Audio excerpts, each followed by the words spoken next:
মাথাটা ফালাইছি, চাইনিজের মাথাটা ফালাই না। তবে আমার আলু ভাজিটা ভালো লাগে, মজা লাগে আর কি বেশি। এরা এমনি খাই আছে। আমি আসছি চেক হইতেছে, সরি।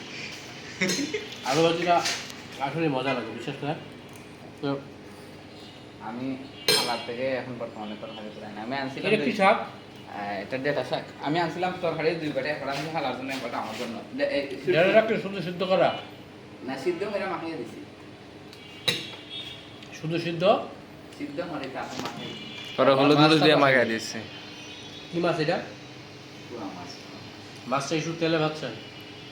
এটা মানে প্ল্যানিং ছিল রান্না করে দেওয়া। এটা যেমন একটা স্বাদ হয়েছে মা, আমি সেটা প্ল্যানিং ছিল রান্না করে দেওয়া। এই ভাই, এটা একটু আপনি শুধু তেলে ভাজছেন, না লবণ দিচ্ছেন না কোনো কিছু দিচ্ছেন? এটাই বলতেছি, তেলে ভাজা। এটা জাস্ট আমি কি বলতেছি, মানে রান্নার প্ল্যান ছিল।